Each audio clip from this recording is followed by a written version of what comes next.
안녕하세요. 반갑습니다. 코로나로 많이 힘드실 텐데 모두들 힘내세요.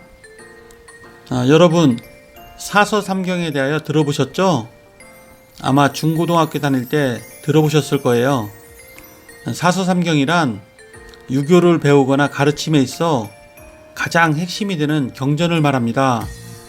사서는 논어, 맹자, 대학, 중용의 네 가지 경전을 말하며 삼경은 시경, 서경, 역경의 세 경전을 말합니다.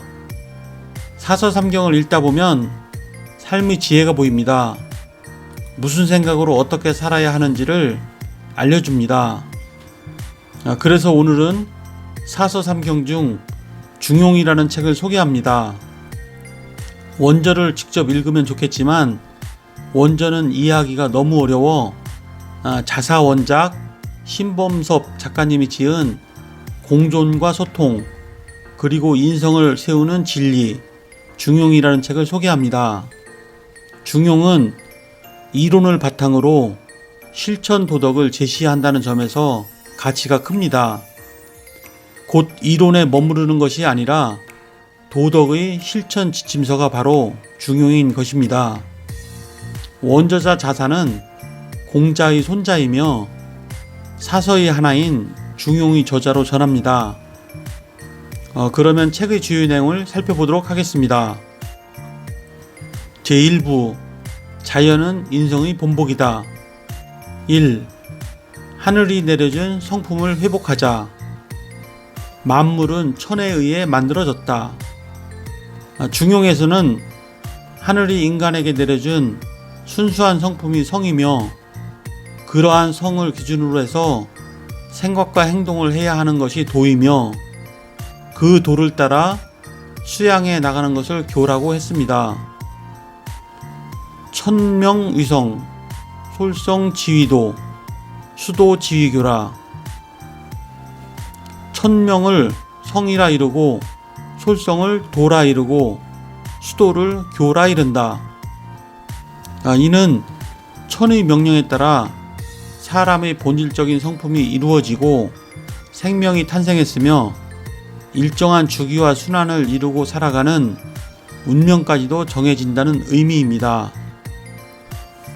인간의 네 가지 덕, 인, 의, 예, 지, 유교윤리의 중심이 되는 네 가지 덕목. 맹자는 인간 본성의 사덕이라 하여 성선설을 근거로 삼았습니다. 공자는 인을 중시하고 지혜로운 사람은 미혹되지 않고 어진 사람은 걱정하지 않고 용감한 사람은 두려워하지 않는다고 하여 지인용을 함께 거론했습니다. 또 인을 실현하는 방법의 하나로 극기복례를 제시하여 인과 예를 중시했습니다. 인에 의를 더하여 예, 지와 함께 인의 예지, 사덕을 제시한 학자는 맹자입니다. 인이란 부모의 자식을 향한 사랑과 같은 무조건적인 사랑입니다. 10손가락 깨물어서 아프지 않은 손가락이 없는 것처럼 인간관계 속에서 인은 초월적인 사랑입니다. 의는 올바른 것을 요구하고 그 올바른 것을 이 세상에 실현하기 위한 마음입니다. 올바른 것을 판단하는 기준은 인입니다.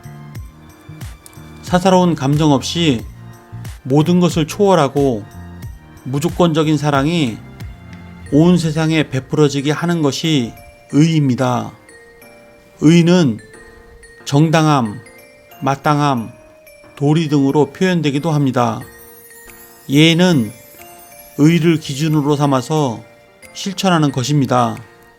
예는 남에게 보여주는 형식적인 과정이 아니라 진정한 의미는 바로 행동하는 적극적인 성품을 말합니다. 물속에 빠진 아이를 무조건 구하려는 자연스러운 마음이 인이고 그렇게 하는 것이 정당하고 당연하다는 것이 의이며 이것저것 생각할 것 없이 당장 달려가서 구하려는 행동이 예입니다. 지는 두 가지로 볼 수 있습니다. 어떠한 것을 알고 있다는 의미의 지와 그것을 알맞은 때와 장소에서 실천할 수 있는 지혜의 지입니다.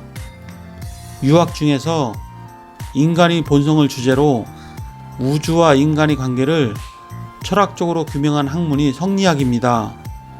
이 성리학을 국가 이념으로 삼았던 조선은 한양의 도읍을 정하면서 한양성의 각 방위의 문을 인의 예지로 이름 지었습니다.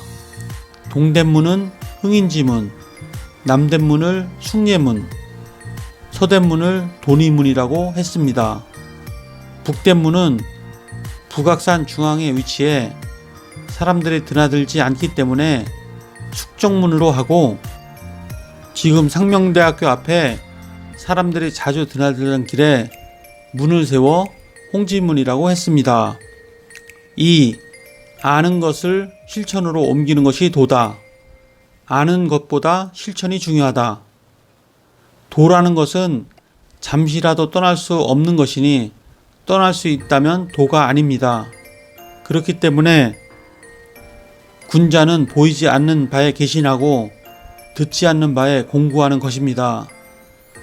여기서 개신은 경계하고 삼감, 공구는 몹시 두려워함이라는 뜻입니다.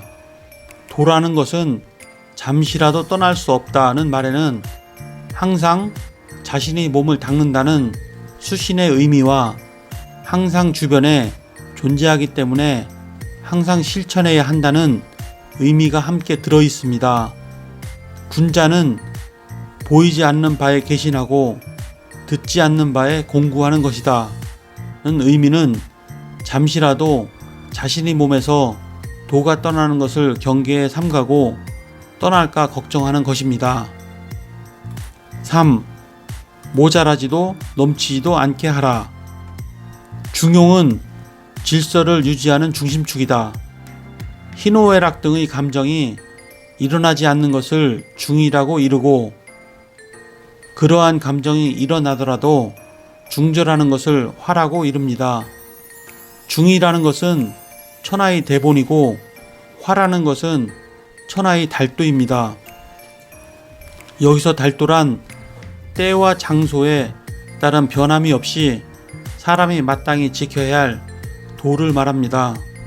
희노애락 등의 감정을 상황에 따라 인의 예지에 맞춰 상대방과 화목하게 조화를 이루는 것을 중화라고 합니다. 그래서 천하의 달도다 라고 한 것입니다. 달도는 인간이 사는 세상 전체에 끝까지 이루어져야 하는 보편적이고 공통적인 도라는 것입니다. 제2부 중용은 사람답게 사는 길이다. 1. 상생이 바로 발전의 답이다. 중화가 상생을 이루는 길이다. 공자는 덕이 있는 사람은 외롭지 않기 때문에 반드시 이웃이 있다 라고 했습니다. 이와 같은 행동은 인간관계에서 상생의 기쁨을 알고 중용을 실천하는 것입니다. 어떤 사람의 사람다움, 즉 덕은 그 사람이 다른 사람을 대하는 도덕성을 통해 파악할 수 있습니다. 사람이 사사로운 욕심 없이 예의를 지키고 잘못된 일에 대해서는 충고할 줄 알고 잘한 일은 존경을 표하면서 일을 바르게 처리하면 사람들은 그 사람을 가리켜 착하다, 예절 바르다, 의리가 있다, 똑똑하다 등의 말로 칭찬합니다. 사사로운 욕심이 없다는 것은 착한 인의 마음이고, 예절 바른 행동은 예이며 옳고 그름을 정확하게 판단해 상대방을 억제하고 독려하는 것은 의고, 이러한 상황을 알고 적절하게 대처하는 똑똑한 면모는 지입니다. 군자와 소인의 차이. 군자는 중용을 하고 소인은 중용에 반한다. 군자가 중용을 하는 것은 군자이면서 시중을 하기 때문이며, 소인이 중용에 반하는 것은 소인이면서 꺼리낌이 없기 때문이다 라고 했습니다. 군자란 도덕적으로 매사에 상대방에 대해 중화를 이루기 위해 한결같은 도를 실천하는 사람을 말하는 것입니다. 따라서 군자는 사람다운 사람이며 자신의 위치와 직분에 맞게 행동하는 사람입니다. 제3부 모든 도덕은 가까운 곳에서부터 시작된다. 1. 각자 본분에 맞게 행동하라. 정명의 현대적 해석. 시경에 이르기를 솔개는 날아 하늘에 이르는데 물고기는 연못에서 뛰논다고 했으니 그 위와 아래가 살펴져 드러난 것을 말합니다. 솔개는 날개가 있어 하늘을 나는 것이고 물고기는 아가미가 있어 물속에서 살 수 있는 것입니다. 인간 사회도 마찬가지입니다. 자신의 위치와 능력에 맞게 처신해야 합니다. 또한 그 위치에 있는 사람을 그 위치에 맞게 대우해 주어야 하는 것이 인간관계에서 그 지위에 따른 중용입니다. 이러한 것을 공자는 정명이라고 했습니다. 정명이란 자신의 현재 지위와 일에 따라 중절의 중에 근접하도록 행동하는 것과 상대방의 지위와 일에 따라 중절의 중에 근접하도록 행동하는 것을 말합니다. 충과 서의 관계. 충이란 마음 심자와 가운데 중자가 합쳐진 글자입니다. 마음의 중심을 잡는다는 것은 마음의 중화를 이루기 위해 인의 예지를 기준으로 자신의 감정을 조절할 수 있는 기본적인 자세가 마련되었다는 것이며 확고한 의지를 나타내는 것입니다. 선은 같을 여자에 마음 심자가 합쳐진 글자로 다른 사람의 마음을 내 마음과 같은 감정으로 느끼며 배려해 주는 것을 말합니다. 용서한다는 말이 있습니다. 누구를 용서한다는 것은 그 사람의 마음을 헤아려 이해하고 관용을 베푼다는 뜻입니다. 노노의 자공이 죽을 때까지 실천해야만 하는 것을 한마디로 하면 무엇입니까? 라고 공자에게 물어보았습니다. 공자는 그것은 서이며 자기가 싫어하는 것을 남에게 시키지 않는 것이다 라고 대답했습니다. 이는 역지사지와 같은 의미입니다. 인간관계에서 어떤 일을 할 때에 남의 입장이 되어 생각해보고 자신이 그것이 싫다면 남에게 그 행동을 하지 말아야 한다는 것입니다. 원리적으로 말하면 충은 인의 예지를 기준으로 자신이 확고한 의지를 갖는 것이며 선은 그 확고한 의지로 타인의 입장에서 생각하는 것을 말합니다. 충은 스스로 마음의 중심을 잡고 적극적으로 타인을 위해 행동하는 것이라면 선은 남의 마음을 헤아려서 자신의 행동을 자제하는 것입니다. 따라서 다른 사람을 대할 때에 적극적으로 행동할 것이 있으면 행동하고 자신이 자제할 것은 행동하지 않는 것, 이 두 가지가 조화롭게 이루어진 것이 충서입니다. 네, 지금까지 책의 주요 내용을 살펴보았고요. 중용에서는 인간의 본성, 본질을 인의 예지라는 네 가지 덕의 순환 과정을 반복하여 되찾음으로써 도를 이루고 도를 유지해야 한다고 하고 있습니다. 중용의 정신을 가슴 깊이 간직하고 생활하신다면 분명 살아가는데 공존과 소통의 지혜를 배울 수 있습니다. 중용을 통해 삶의 지혜를 배우시기 바라며 다음 시간에 뵙겠습니다. 감사합니다.